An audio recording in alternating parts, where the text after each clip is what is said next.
Gimana hukumnya memberi hutang kepada orang minjam tapi berkali-kali nggak pernah bayar? Apakah kita termasuk orang yang menzolimi dengan tidak mendidik orang tersebut menjadi mandiri? Karena sepertinya tak pernah mandiri dan tidak berniat untuk melunasi. Ayat yang paling panjang dalam Al-Quran, surat Al-Baqarah 282, satu lembar. Bukan tentang puasa, bukan tentang sholat, bukan tentang baca Quran, bukan tentang zikir, tapi ayat yang paling panjang tentang bayar hutang. Sholatnya banyak, puasanya banyak, zikirnya banyak, baca Qurannya khatam, tapi kalau bayar utang tak dibayar, di akhirat kau akan cari dia. Oleh sebab itu ada orang mati syahid. Oh, mati syahid. Orang mati syahid nggak merasakan sakratul maut. Orang mati syahid nggak merasakan azab kubur.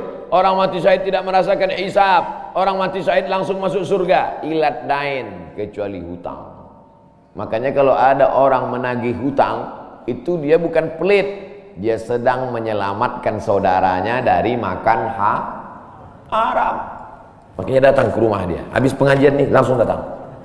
Assalamualaikum, waalaikumsalam. Kau mau menagih ya? Aku bukan mau menagih, tapi menyelamatkanmu, anak cucumu, istrimu, tetanggamu dari makan haram. Ya ayyuhalladzina amanu, hai orang-orang yang beriman, hai orang yang percaya bahwa setelah mati dia akan hidup lagi menghadap Allah. Idza tadayantum bidainin, kalau kau menjalin transaksi hutang piutang, ila ajalim musamma, sampai ke batas waktu tertentu, faktubuh, tulis, saya pinjam kepada kamu 500.000, akan saya bayar pada bulan Mei. Tahunnya jelas. Banyak juga bulan Mei, maybe yes, maybe no. Bulan berapa? Bulan Mei tahun 2020. Oke. Sekarang bulan Maret. April 1 Mei 2020 datang tagih. Kapan kau bayar? Mohon maaf aku nggak bisa, istriku baru meninggal, anakku pun sakit. Itu jangan kau cerita panjang lebar, tak tahan air mataku mau menetes. Kalau dia dalam kesulitan, fanaziratun ila maisarah, tunggu sampai dia lapang. Maisarah artinya lapang. Tunggu sampai dia lapang. Setelah dia lapang, datang lagi bulan Juni. Kapan kau bayar? Aku belum bisa. Nampaknya lebih banyak ongkos minyak aku daripada uang yang kutagih. Yang paling bagus, wa anta saddaqu khairul lakum, kau sedekahkan itu lebih baik.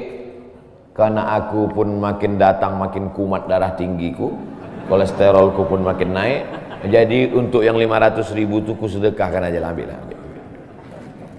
Tapi yang menghafal ayat ini yang ngasih pinjaman, bukan yang minjam. Sekarang banyak salah hafal, yang minjam pula yang hafal. Begitu kita tagih, kapan kau bayar? Wa anta saddaqu khairul lakum, kau sedekahkan itu lebih baik. Itu ayat aku. Ayat kau 8282. Banyak sekarang orang salah hafal ayat. Jadi dalam Islam hutang piutang adalah ajaran tolong menolong tertulis dalam Quran. Namanya fikih muamalah. Ada fikih ibadah, sholat, zakat, puasa. Ada fikih jihad, jihad fisabilillah. Ada namanya fikih muamalat.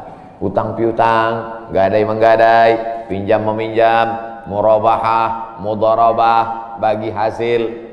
Maka hutang piutang ini cara tolong menolong. Jangan sampai dihilangkan. Tapi kalau tidak mendidik, maka Islam bukan agama yang memanjakan orang.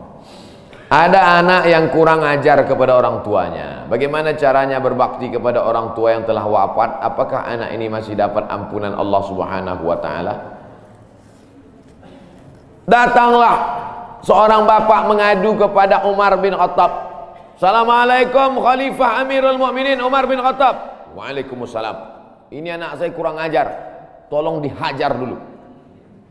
Kata Umar bin Khattab orangnya bijaksana. Dia tidak mau main pukul, dia tanya dulu, kenapa kau kurang ajar pada bapakmu? Hai Umar bin Khattab, kata anaknya, ya. Apakah seorang anak itu punya hak terhadap bapaknya? Ya. Apa hak anak? Mencarikan ibunya yang solihah, memberikan nama yang baik, memberikan makanan yang halal. Itu hak anak. Kata anaknya, ibuku tidak baik, makanku tidak halal, namaku pun tak baik. Apa kata Nabi kepada bapaknya? Apa kata Umar kepada bapaknya? Laqad aqaqtahu qabla an ya'aqqa alaik. Sebelum anakmu durhaka kepadamu, kau sudah durhaka duluan kepada anakmu. Jadi kalau begitu, ada anak durhaka, ada bapak ini jangan sampai anak bapak tahu. Nanti dia pulang, anak durhaka kok. Dia senyum, kau bapak durhaka. Ibunya tak baik, namanya tak baik, makannya tak baik. Kasih dia nama yang baik, kasih dia makan yang halal. Kadang-kadang kenapa otaknya tak lurus? Karena makannya tak halal. Dikasih dia makan riswah, makan sogok, makan haram. Kenapa kau kasih makan haram? Gimana lah Pak Ustadz, yang haramnya aja pun payah. Astagfirullah. Allah sediakan alam semesta begitu banyak yang halal. Kenapa kau kasih dia makan haram? Jangan pernah kasih anak makan haram. Pesan kakek saya, datuk saya, kalau bahasa kampungnya grandfather. Cucuku 40 orang, yang satu ini jangan sekolah umum. Maksudnya saya tak dikasih sekolah umum, maka saya tak pernah sekolah umum. Sekolah ibtidaiyah, sanawiyah, aliyah, al-azhar, Maroko, Sudan. Tak pernah sekolah umum. Cucuku yang ini jangan sekolah umum, jangan kasih makan haram, nanti otaknya gelap. Cucuku yang ini jangan kalian kasih makan haram, nanti otaknya gelap. Pesan itu disampaikan almarhumah mak saya ke saya. Kau pun nanti anak kau jangan kau kasih makan haram, nanti otaknya gelap. Kalau sudah otak gelap, tak bisa membedakan mana tiang, mana orang. Sifatnya kepala kita. Nah, jangan sampai anak kita durhaka gara-gara kita bapak yang durhaka. Kalau anak sudah durhaka, meninggal orang tuanya, setelah itu dia bertobat, bagaimana cara minta ampunnya? Maka dia bersedekah. Mana dalilnya? Seorang sahabat datang menjumpai Nabi. Ummi matat. Ibu saya sudah meninggal. Apa atasaddaqu anha? Kalau saya bersedekah, apakah pahalanya sampai kepada almarhumah ibu saya? Kata Nabi, tasaddaq, bersedekahlah. Sedekahmu sampai. Maka wahai anak-anak durhaka yang sudah mati ibu dan bapakmu, maka datang kau habis pengajian ini langsung ke tempat anak yatim, panti jompo, sekolah-sekolah, pondok pesantren. Tanya Pak Kiai, Pak Kiai, apa yang kurang di pesantren ini? WC. Karena pesantren santrinya 1000, WC-nya 2. Bayangkan panjang antriannya. Berapa yang keluar dalam celana? Saya bangunkan WC, pahalanya mengalir untuk almarhumah. Maka pagi, petang, siang, malam mengalir pahalanya. Sedekah. Ayu sedekatu afdal. Apa sedekah yang paling afdal? Sakyul ma, memberi air minum. Sedekah yang paling afdal, kasih air minum. Saya ceramah di Banjarmasin, di depan rumah seorang pejabat. Itu ada kulkas tapi nggak sampai beku, freezer. Setiap dipencet keluar air dingin. Gelasnya dikasih pakai rantai besi, takut dilarikan tukang ambil aluminium. Buat wakaf untuk almarhumah. Nah, itu bagus kan. Saya ceramah di Malaysia, di pintu masjid itu ada kotak box. Kalau kita ambil satu botol, keluar botol baru. Ambil satu botol, keluar botol baru. Wakaf untuk, itu bagus, sedekah. Jangan sedekah teh botol, nanti dia kena diabetes. Air putih, ini bagus, mengalir. Sedekah sumur bor, pergi ke masjid, putar keran nggak ada air, tanya pengurus masjid, Pak pengurus, ya mana sumur bor? Nggak ada, saya buatkan. Langsung bunyi. Itu berarti cash itu. Begitu cara berbakti pada orang tua dengan sodakoh. Tapi Pak Ustadz, saya jangankan sodakoh, makan saya pun Senin Kamis Pak Ustadz doa, Allahumma fir lahu warhamhu wa'afihi wa'fu anhu. Bangun tengah malam, Rabbi firli wali walidayya warhamhuma kama rabbayani shaghira. Apa itu bid'ah? Bid'ah membuat sesuatu yang tidak dibuat oleh Nabi Muhammad SAW. Tidak ada dalilnya dari 3 aspek: qauli, fi'li, taqriri. Perbuatan yang tidak ada dalilnya bid'ah. Jangan dikatakan perbuatan yang tidak dibuat Nabi bid'ah. Perbuatan yang tak ada dalilnya bid'ah. Karena kalau dikatakan yang tidak dibuat Nabi bid'ah, Nabi tidak pernah pakai peci. Tunjukkan saya mana hadis Nabi pakai peci. Berarti peci ini bid'ah. Nabi mimbarnya tangganya dari depan. Ini masjid tangganya dari belakang. Berarti mimbar ini bid'ah. Mimbar Nabi tangganya dari depan, 3 lantai, 1, 2, 3. Jadi yang dimaksud dengan bid'ah perbuatan yang tidak ada dalilnya. Misalnya jam 12 siang ada bapak-bapak di panas terik tegak menghadap matahari. Pak, bapak ngapain? Aku mengagungkan Allah di bulan Rajab. Bid'ah itu, karena tidak ada dalilnya sama sekali. Tapi selama ada dalilnya, tidak boleh kita katakan orang itu melakukan perbuatan bid'ah. Malam Jumat baca Yasin, kumpul 10 orang baca Yasin. Yasin wal Qur'anil Hakim innaka laminal mursalin. Bid'ah. Loh, coba lihat dalilnya. Yang dibacanya itu Quran apa Quran? Quran. Baca Quran apa pahala? Yasin itu Quran atau enggak Quran? Quran. Man qara'a Yasin fi lailatin, siapa yang baca Yasin suatu malam, asbaha maghfuran lah, subuhnya sudah diampuni dosanya. Mestinya baca Quran itu semua, tapi karena dia enggak sanggup semua, dia pilih hati Quran. Hati Quran itu Yasin. Sentuhlah dia tepat di hatinya, dia akan jadi milikmu untuk selamanya. Makanya orang sebelum ngapal Quran semua, yang dihafal hatinya dulu. Itu sebelum ngapal Quran, yang dihafal hatinya dulu. Apa hati Quran? Ya, Yasin. Tapi jangan hatinya aja seumur hidup, yang lain juga. Nah, jadi jangan salahkan orang baca Yasin. Baca Yasin bid'ah. Loh, Yasin kan Quran. Baca Yasin malam Jumat nggak masalah. Seumur hidup baca Yasin masalah. Karena banyak surat yang lain. Baca juga Al-Fatihah, Al-Baqarah, Al-Nisa, Ali Imran, An-Nisa, Al-Maidah, Al-An'am. Nah, jadi mudah. Perbuatan tidak ada dalilnya bid'ah. Selama ada dalilnya tidak bid'ah. Ustadz, kiat-kiat apa yang kami lakukan sebagai guru kepada anak didik kami sebelum dan sesudah mengajar agar ilmu mudah dimengerti? SDIT Al-Farabi.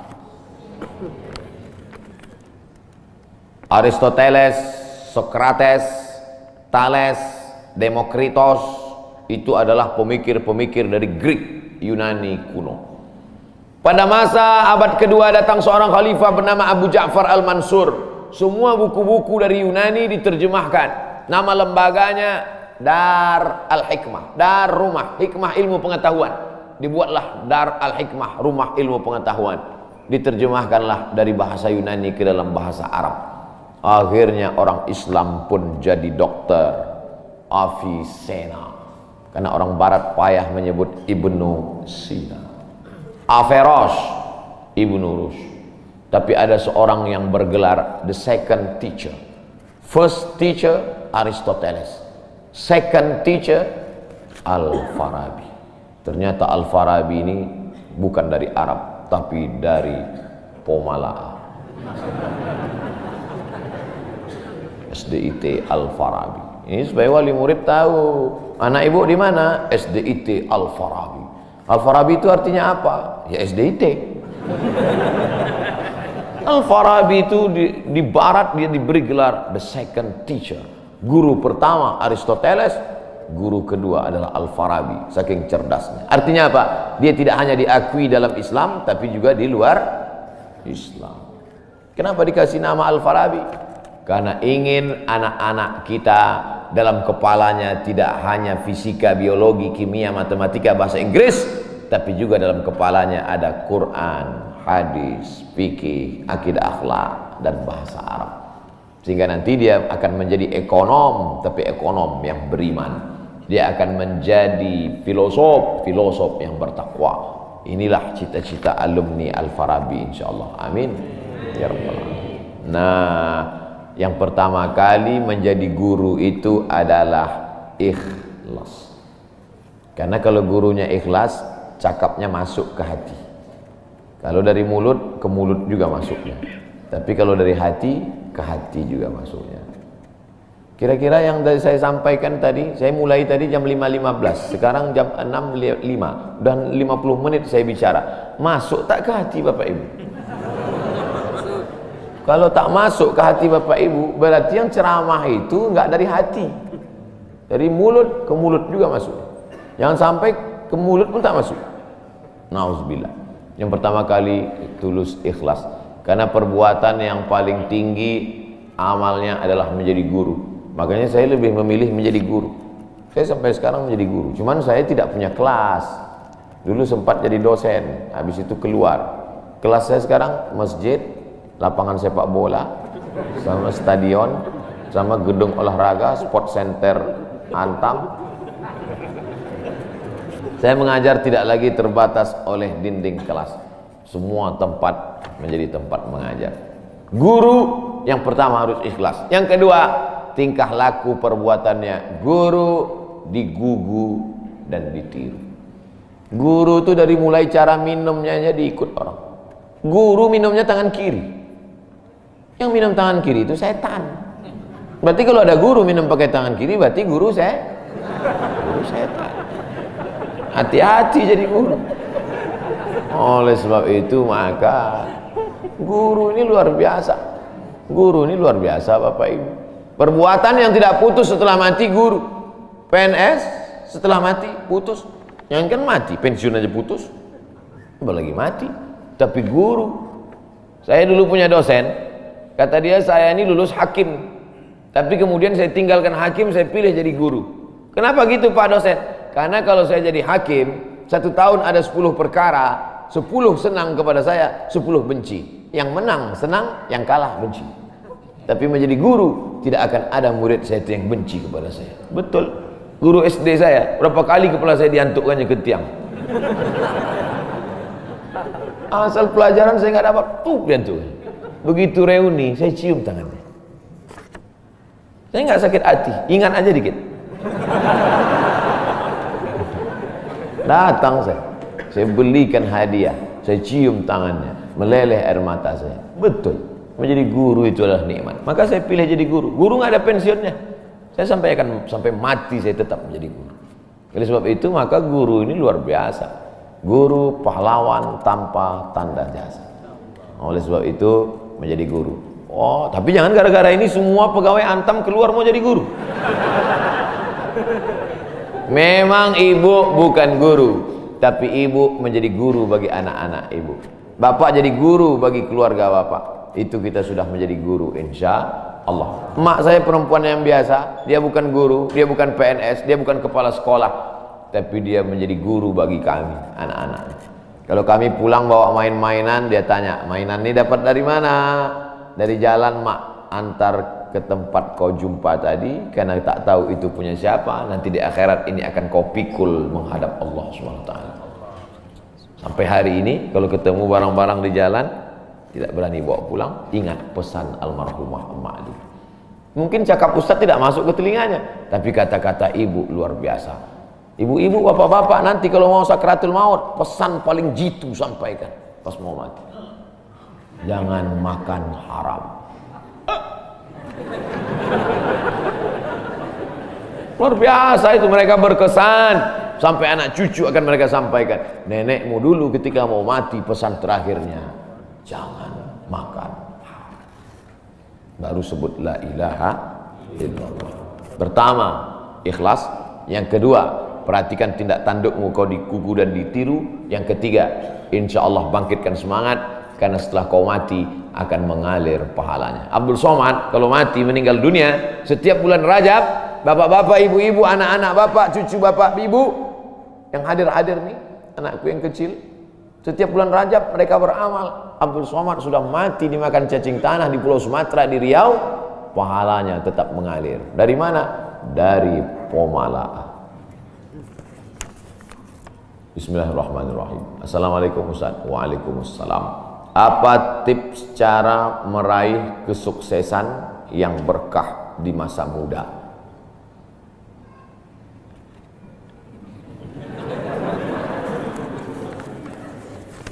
Saya tidak pernah bercita-cita menjadi apapun. Cita-cita saya dulu cuma satu, bagaimana membahagiakan orang tua. Itu saja. Ya Allah, aku sekolah, tak tahu dulu pulang mau jadi apa, yang penting bisa membahagiakan orang tua. Itu saja. Jadi setelah itu sampai, ya sudah, bisa menyenangkan hati orang tua, bisa, itu saja. Maka selalu saya sampaikan di kampus-kampus kepada mahasiswa, kalian kalau belum bisa membahagiakan orang tua, jangan menyusahkan orang tua. Ini kadang baru ngelihat namanya aja di HP dah kumat darah tinggi emaknya. Kalau belum bisa membahagiakan dia, jangan menyusahkan dia. Maka saya di Mesir 4 tahun tak pernah saya minta duit. Tiba-tiba udah sampai ke Mekah. Mak, aku udah di Mekah. Dari mana kau dapat ongkos? Ada tabunganku sikit-sikit. Pergi ke Mekah, kerja, pulang, bayar hutang. Jangan pernah menyusahkan orang tua. Oleh sebab itu cita-citanya yang pertama mencari ridha Allah. Ridha Allah fi ridhal walidain wa sukhutullah fi sukhutil walidain. Pulang saya ke kampung, saya mau beli tanah berapa meter, ternak lele, tanam cabai, daun ubi, malam mengajar ngaji. Cita-cita saya kecil aja. Tak ada cita-cita mau jadi ustadz viral disambut di airport, tak ada. Terus kata mak saya, masa kau S2 tinggal di kampung, pergilah ke kota. Akhirnya saya menghonor jadi dosen, siang jadi dosen, malam ceramah di masjid, direkam, diupload, khutbah diupload, like and share, akhirnya viral. Diusir beberapa kali, makin viral. Dibully, makin viral. Akhirnya yang membuli saya taubat sekarang. Ini orang makin dibully, makin viral. Udah kita diamin aja lah. Itu semua itu kerja kita atau kerja Allah?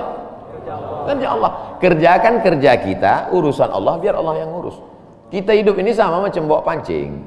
Kita tugas kita ambil bambu, pasang kail, cari cacing, letakkan. Masalah ikannya datang tak datang itu urusan Allah. Ini kadang banyak orang ngurus urusan Allah yang dia urus. Urusan Allah yang kau urus. Kata Allah, yang mendatangkan ikan ini urusan aku. 10 pancing pasang, itu urusan kita. Tarik pancing 1, cacingnya hilang. Cari pancing 1, kailnya hilang. Cari pancing 1, talinya hilang. Yang ke-10, bambunya hilang. Marahkah kita? Tidak. Karena urusan kita sudah selesai. Serahkan urusan Allah. Pulang ke rumah, rupanya Allah mau kasih kita bukan ikan mentah, tapi ikan masak. Banyak orang terlalu berpikir hidup ini kau buat saja urusanmu, urusan Allah. Urusanmu berangkat dari rumah, kerja. Masalah hasilnya urusan Allah. Berapa banyak orang bekerja tapi tak dapat apa-apa. Betul? Kalau sudah rezeki tak kemana. Tapi jangan gara-gara ini lalu bapak enggak kerja. Dibangunkan ibu besok pagi, bang, abang enggak kerja, masuk kantor. Urusan Allah. Kalau ada suami ibu seperti itu, ibu jangan marah, biarkan aja. Nanti jam 12 dia bangun, dia lapar, dia tengok, mana makanan? Ibu jawab, urusan Allah. Harus ada usaha dan ikhtiar. Pertama, niat cari ridha Allah. Kedua, senangkan orang tua. Ketiga, berusaha. Setelah itu, tawakal Allah. Hidup jangan susah. Hidup sudah susah, jangan bikin susah. Hidup sudah pahit, jangan minum kopi pahit. Apa hukumnya suami menyembunyikan uang dari istri.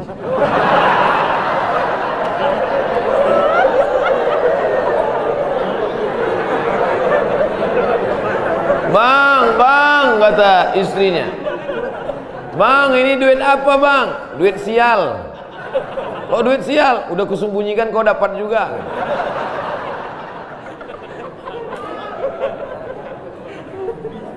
Bapak menikah sama ibu, ibu menikah sama bapak. Apakah hartanya jadi satu atau harta masing-masing?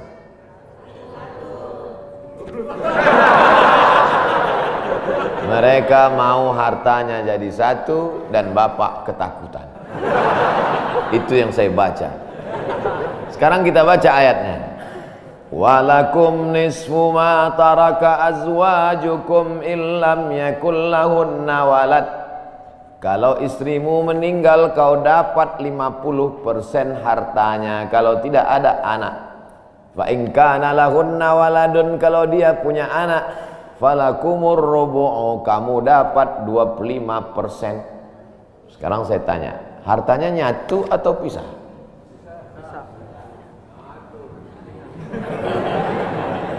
Memang kalau belum sarapan susah nangkap. Saya ulang sekali lagi. Walakum nisfu ma taraka azwajukum. Hai para suami, kamu dapat setengah harta istrimu kalau tidak ada anak. Fa in kana lahunna waladun, kalau ada anak kamu dapat 1/4. Artinya hartanya misah. Harta bapak beda, harta ibu beda. Ibu kerja, punya kebun, punya tanah, punya speedboat, itu harta dia. Bapak punya usaha, harta bapak. Meninggal ibu, 50% untuk bapak. Apa beda harta ibu dengan harta bapak? Di dalam harta bapak ada hak ibu, dalam harta ibu tidak ada hak bapak. Takbir. Saya ulang sekali lagi. Ibu menikah dengan bapak, bapak menikah dengan ibu, ibu bawa harta, bapak bawa harta. Bedanya apa? Dalam harta bapak ada hak ibu, dalam harta ibu tidak ada hak bapak. Kenapa dalam harta bapak ada hak ibu? Karena bapak wajib memberi nafkah. Kewajiban bapak 5. Pertama, kasih makan. Kedua, kasih pakaian. Ketiga, kasih tempat tinggal. Keempat, kasih pendidikan. Kelima, kasih perhatian. Lebih dari yang ini, itu bukan milik mereka lagi. Jelas? Ini ada sekarang suami setelah menikah, pas dilihat surat apa semua, tak ada punya dia. Semua atas nama istrinya. Ini orang kalau meninggal ini tidak kena azab kubur, karena di dunia sudah terlalu azab dengan istrinya. Dari yang saya sampaikan ini jelas tentang pembagian batasan-batasan harta. Jelas? Jelas. Jadi tidak serta-merta setelah menikah, jangan mau anak perempuan kita ditipu laki-laki. Istriku, mana surat mobilmu, mana surat tanahmu, tadi kita sudah akad nikah, semua hartamu, milikku, surgamu di bawah tapak kakiku. Oh, tidak begitu. Makanya laki-laki harus ngerti, perempuan juga harus paham. Kalau tidak, sedang main bola aja ada aturannya, statuta. Kalau tidak, akan hancur. Tapi insya Allah jelas itu. Pak Ustadz minta tolong doakan ibu saya, sudah lama sakit. Nanti kita doakan di akhir majelis. Bukan cuma ibu bapak, ibu-ibu semua kita doakan. Bagaimana niatnya doanya? Bagaimana niatnya doanya mandi taubat? Nawaitu, aku berniat ghuslat taubat, mandi taubat. Saya nggak bisa bahasa Arab Pak Ustadz, bahasa Indonesia, bahasa Makassar, bahasa Jawa, bahasa Batak, bahasa Mandailing, bahasa Aceh. Saya niat mandi taubat karena Allah Ta'ala. Bagaimana cara mandinya Pak Ustadz? Seperti mandi wajib, basah dari ujung rambut sampai ke ujung kaki. Di mana mandinya Pak Ustadz? Di laut bisa. Kolaka ini 30% saja daratan Pak Ustadz, yang 70 adalah lautan. Nah, mandi di laut. Apalagi kalau sampai ke tengah laut, bukan cuma dosanya hilang, orangnya hilang sekali.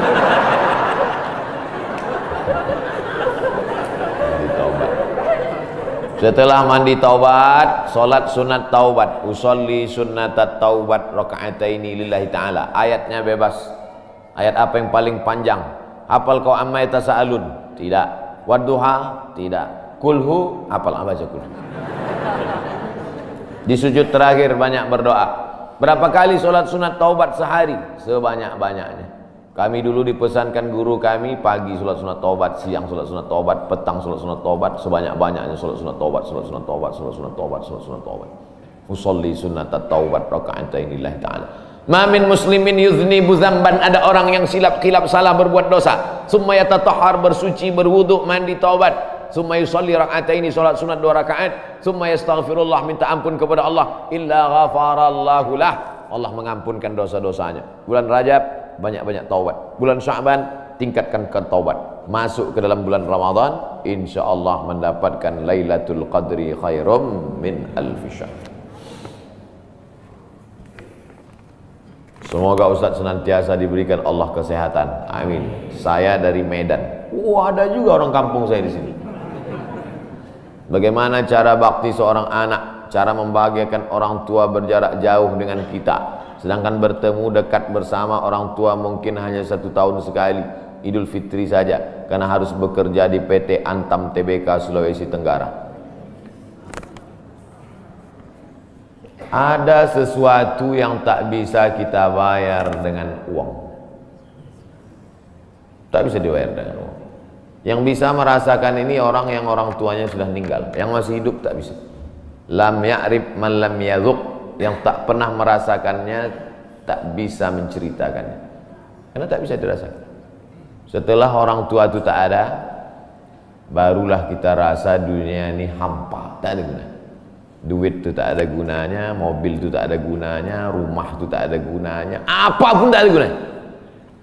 Waktu dapat saya gelar doktor dari Sudan, pulang saya ke rumah, tak ada gunanya, tak bisa lagi diceritakan. Dulu apapun yang dapat diceritakan, mak, aku dapat sorban dari mak, aku dapat peci. Setelah pulang tadi, pulang dari Brunei dapat gelar visiting profesor di Universitas Islam Sultan Syarif Ali. Tak ada gunanya, hampa. Paling-paling ditulis di baleho aja, profesor, doktor. Untuk menunjukkan bahwa kita bukan ustadz kaleng-kaleng. Nanti setelah dia tidak ada, barulah kau cari mana kain yang pernah dia pakai dulu, mana sajadah yang dulu dia pakai waktu sholat, di mana dia dulu sering duduk.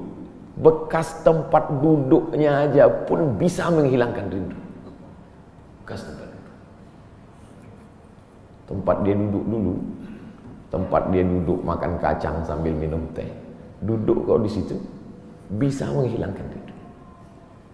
Quran yang dia baca dulu lengkap dengan rehalnya, bangun kau tengah malam, kau bentang sajadah, duduk kau di situ, kau buka Quran yang dia baca dulu, hilang rindu. Tapi setelah dia tak ada, makanya mumpung dia masih ada, ciumlah tangannya, peluklah badannya, ciumlah keningnya.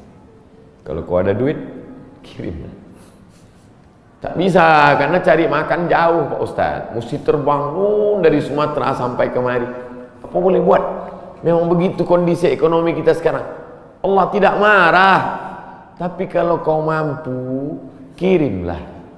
Siapa orang yang kira-kira bisa digaji, dibayar untuk memasakkan dia di rumah? Berkirimlah. Karena sampai masanya nanti duit yang banyak itu tidak ada gunanya. Sebanyak apapun kau simpan tak ada rasanya lagi, hampa, tak ada gunanya. Maka mumpung dia masih ada, Idul Fitri paksa-paksakanlah pulang. Mahal tiket pesawat, tabunglah, teleponlah. Masih ada dia menyambut teleponmu, berikan HP yang kira-kira lama dia pakai, tinggalkan. Mak, ini chargernya, ini handphonenya, ini baterainya, persiapan kalau rusak pasangkan di sini. Nanti kalau aku telepon, sampai masanya nanti handphonenya berbunyi tapi tak ada yang angkat. Selagi dia masih ada, senangkanlah hatinya. Kirimkanlah kain. Kain itu tidak akan dia pakai, tapi insya Allah menyenangkan hati dia. Ketika hatinya lapang, lapang rezeki. Ketika hatinya senang, senang hidup. Tapi kalau sudah hatinya sempit, meleleh air matanya, rindu karena tak pernah kau telepon, disitulah awal azab Allah datang. Kau akan berenang dalam kesengsaraan. Mudah-mudahan Allah mengampuni dosa kita semua, dosa ibu bapa. Ala hazihin niyah. Al-Fatihah. A'udzubillahi minasyaitonir rajim. Bismillah. Alhamdulillah rabbil alamin. Ar-Rahmanir Rahim. Maliki yaumiddin. Iyyaka na'budu wa iyyaka nasta'in. Ihdinas siratal mustaqim. Shiratal ladzina an'amta 'alaihim ghairil maghdubi 'alaihim waladdallin. Amin. Rabbana ighfir lana dzunubana, ampunkan dosa kami ya Allah. Wali abaina, ayah kami ya Allah. Melepuh kulitnya untuk menyekolahkan kami, tak dapat kami balas budi baiknya ya Allah. Wali ummahatina, ummah kami, 9 bulan 10 hari kami dikandungnya, 2 tahun kami disusukannya, mengalir darahnya dalam badan kami, tak dapat kami balas. Tak dapat kami balas kebaikannya, sekali teriakannya saat mengeluarkan kami ke alam yang fana ini. Tak dapat kami balas kebaikannya ya Allah. Kalau dia masih hidup, sahih jasadaha, sehatkan badannya. Qawi imanaha, kuatkan imannya. Allah mazuqhal istiqamata, berikan dia istiqamah dalam iman dan Islam. Kalau dia sudah meninggal dunia, lapangkan kuburnya ya Allah. Nawwir qabraha, terangkan makamnya ya Allah. Allah maj'al qabraha radatan min riyadil jinan, jadikan kuburnya salah satu dari taman-taman surga. La taj'al qabraha hufratan min hufarin niran, jangan jadikan kuburnya salah satu dari lubang neraka ya Allah. Allah maj'al abana'ana barina liwalidiha, jadikan anak-anak kami anak-anak yang berbakti kepada orang tua. Allah mahfazhum min kulli su' wa syarr, jaga anak-anak kami dari segala perbuatan maksiat dan dosa ya Allah. Rabbana zalamna anfusana, kami sudah banyak buat silap salah dan dosa. Wa illam taghfir lana, kalau kau tidak mengampuni dosa kami, wa tarhamna, kalau kau tidak merahmati kami, lanakunanna minal khasirin, sudah lama kami jadi orang-orang yang rugi. Allahumma ja'alna minat tawabin, jadikan kami orang yang bertaubat di bulan mulia ini ya Allah. Wa ja'alna minal mutatahhirin, jadikan kami orang yang mensucikan hati. Wa ja'alna min ibadikas salihin, jadikan kami hamba-hambamu yang salih. Allahumma ja'al akhira kalamina inda intihai ajalina, kalau ajal kami sampai, malaikat maut tiba mencabut nyawa kami, jadikanlah yang terakhir keluar dari mulut kami la ilaha illallah Muhammadur Rasulullah SAW. Kalimatu haqqin 'alaiha nahya, dengan itu kami hidup, wa 'alaiha namutu, dengan itu kami mati, wa biha nub'atsu, dengan itu kami nanti akan dibangkitkan di padang mahsyar. Rabbana atina fid dunya hasanah wa fil akhirati hasanah wa qina adzabannar. Wa sallallahu ala sayyidina wa maulana Muhammad wa ala alihi wa sahbihi wa sallam. Walhamdulillahi rabbil alamin.